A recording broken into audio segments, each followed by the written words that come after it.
Hey guys, what's up and welcome to another episode of Let's Play Professor Layton. I believe we're on episode 6? It's been a week since I actually did this recording, since last week I was doing more investigation stuff. But yes, anyway, I believe they are doing something about Eve's birthday and I don't think we've even done the puzzle yet. So, let's get to that.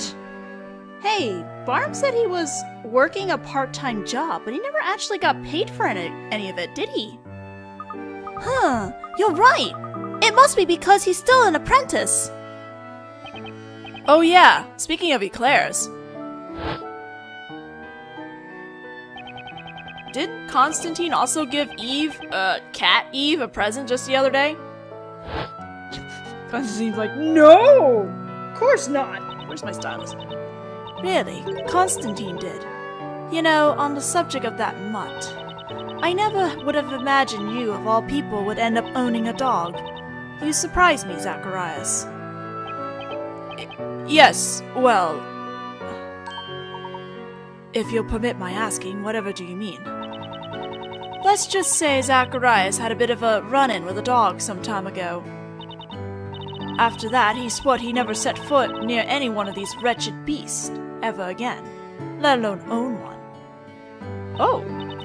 Oh, I think I remember that. Are you talking about the Barnum's Wild Ride incident? Is that some kind of roller coaster? Anyway, sounds too interesting not to hear. Give us the goods! It all started during one of the storyteller's famous parades. Zacharias always took point during these parades, riding in front on his horse. That's when a large dog suddenly came shooting out from one of the side alleys and jumped right in front of the procession. I shall never forget it. The beast's tail looked as if it was singed by the legendary fire itself. It was black and white with a notable scar above its left eye. The dog's sudden appearance sent Zacharias' horse into a frenzy. It bolted off, with him still hanging off by the saddle. What? 'Twas indeed a great blunder. When my steed flung me from its back, my ankle came caught in the reins. And so, he couldn't get free of the horse. The thing must have dragged him around all of Labyrinthia for hours. Ooh, that sucks. Since then, the incident was charmingly dubbed Barnum's Wild Ride. I remember that. The children used to tie their dolls to the knight's horses and call it Bouncing Barnum. That's brutal. Tell me about it. And yet, now Zacharias has ended up owning a cute little puppy. It's funny how life turns out, isn't it? I believe that's enough reminiscing for one day. Now, I have a question for you, Sir Top Hat.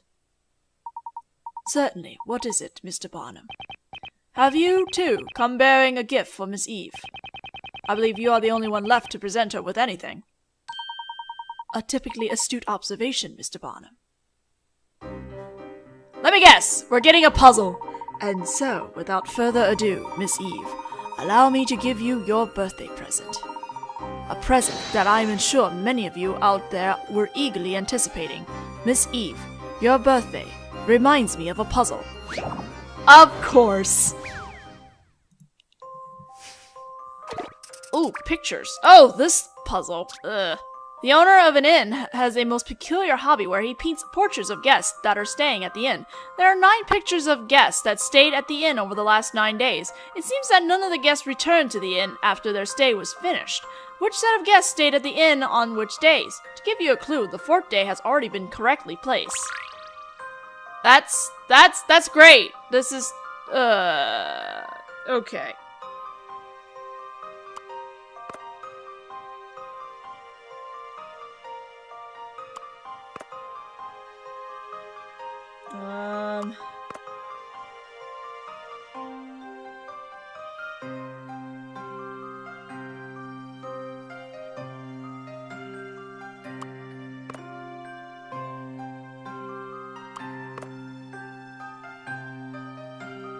There's this one guy that's in, like, almost every picture.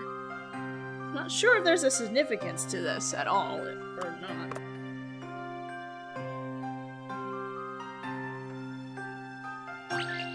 see if that's right. Allow me to show you my puzzle-solving skills. Excellent! Ah, the joy of solving puzzles. This puzzle was a bit difficult. Yes, it was! Goodness, I remember I had to use a guide for that because I would be stuck there for a while, because this one took me a bit of time to do when I first did it. There's nothing like a good puzzle to celebrate a birthday, wouldn't you agree?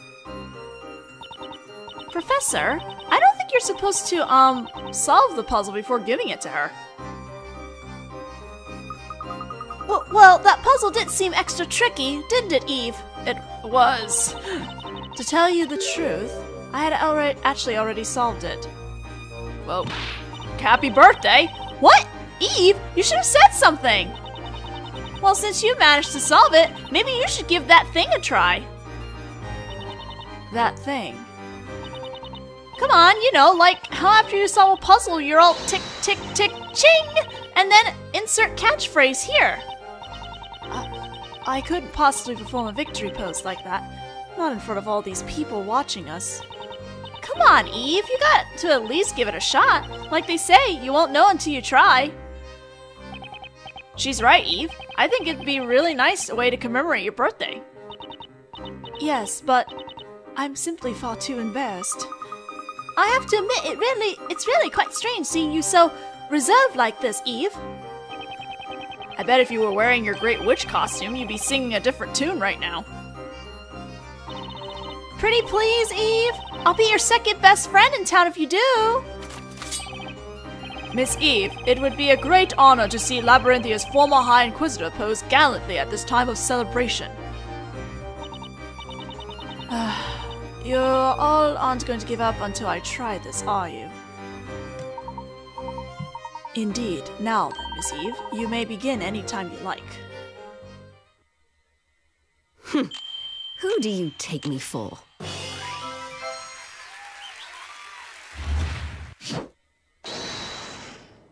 This puzzle's child's play for the Great Witch and High Inquisitor Darklaw. Oh my god. That was a little extra finesse going on at the end. Yep, knew it. Super flashy. You know, I think I might have seen that pose somewhere before, Eve. I must confess, even I have never gone to quite that extreme after solving a puzzle. Such an inspiring pose! Mark my words, that accursed dough will find itself baked at the hands of Zacharias Barnum. Can Barnum have one too? What I wouldn't do to be thrown into the flames myself right about now. Aww, but that was cute! To be continued. Ugh. Go faster! I wish I could skip this part, but I can't. Alright, next up. Making money!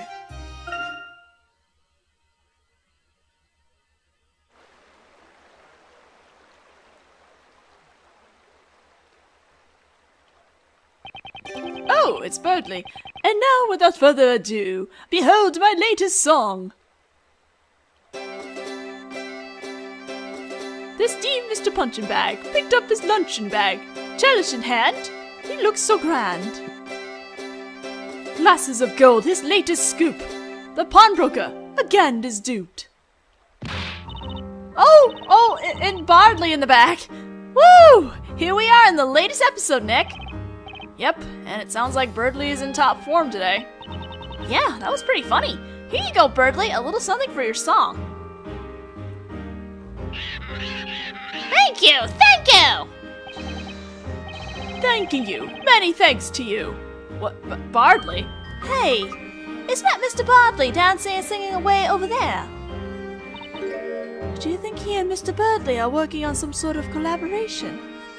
Yeah, right. Perhaps so, although I'm not sure it's one entirely of mutual consent. I wrote the lyrics, he stole my song. I'm over here, something's gone wrong. Did you hear that, Nick? That doesn't sound fair. Maybe we can do something for Bardley. I wonder if there's someone we can lodge a formal complaint with. Lodge a complaint? Yes, Maya. I'm sure Labyrinthia has a customer complaint line you can call.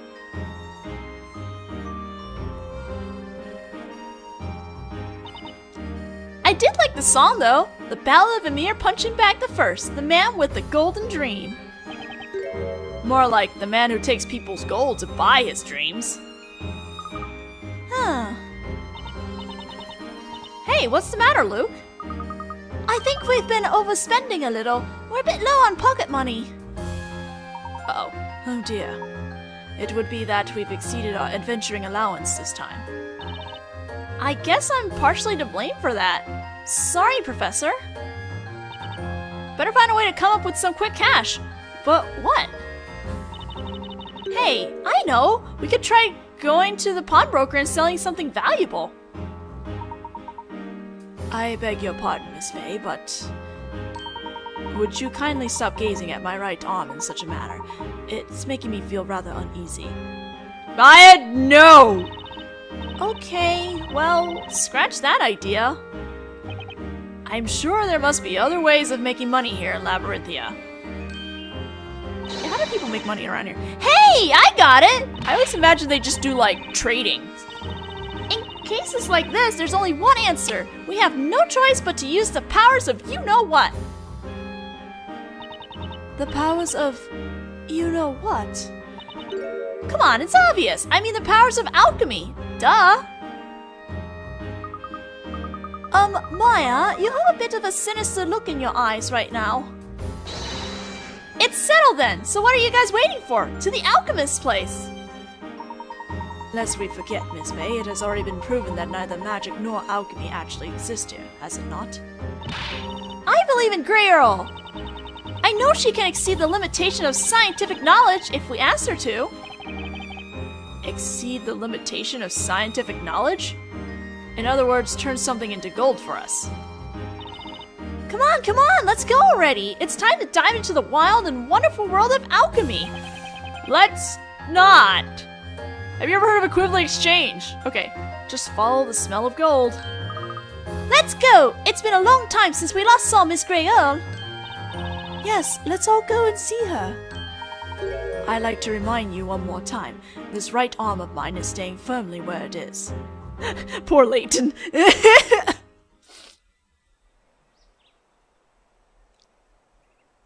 Okay, how about we turn your top hat into gold instead?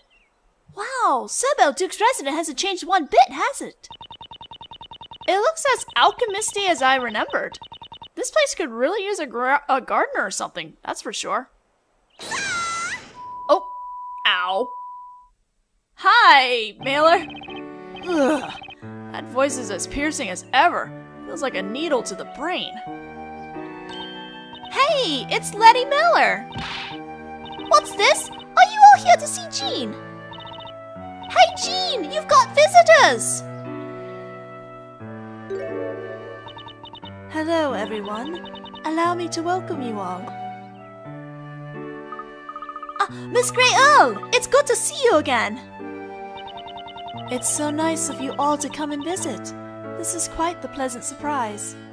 Oh. It's been a while. Last time I saw you, you only just revealed that you're actually, you know, a girl. Yes, ever since the incident in court, I've been able to lead a much more relaxed life. That's marvelous. I must say, it is refreshing to see that smile of yours, Miss Grey Earl. I totally disagree! What? Personally, I'd be happy if Jean had stayed male. You know, at least for a while longer. Oh. Miller, did you have a crush? Here, look! These are letters from the girls in town, and not just any letters. Half this satchel is full of Grey Earl's fan mail. Oh, baby? Letty, please. It's embarrassing. But you're so popular, Jean. Well, I better get going. These things need to find their recipients. The letters, I mean. See you later, Jean. Okay, Letty. Be sure to stop by again for a cup of tea. Yeah, I think she had a crush on Jean when she was still a dude. Well, at least Jean seems to be making new friends all around. Hey guys, what's up and welcome to another episode of Let's Play Professor Layton. I believe we're on episode 6? It's been a week since I actually did this recording, since last week I was doing more investigation stuff. But yes, anyway, I believe they are doing something about E's birthday, and I don't think we've even done the puzzle yet. So, let's get to that. Hey, Barm said he was working a part-time job, but he never actually got paid for any of it, did he? Huh, you're right. It must be. Is that some kind of roller coaster? Anyway, sounds too interesting not to hear. Give us the goods. It all started during one of the storyteller's famous parades. Zacharias always took point during these parades, riding in front on his horse. That's when a large dog suddenly came shooting out from one of the side alleys and jumped right in front of the procession. Because he's still an apprentice. Oh yeah, speaking of eclairs.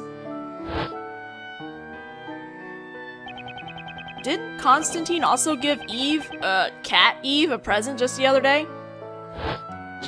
Constantine's like, no! Of course not! Where's my stylus? Really, Constantine did. You know, on the subject of that mutt, I never would have imagined you, of all people, would end up owning a dog. You surprised me, Zachariah. I shall never forget it. The beast's tail looked as if it was singed by the legendary fire itself. It was black and white, with a notable scar above its left eye. The dog's sudden appearance sent Zachariah's horse into a frenzy.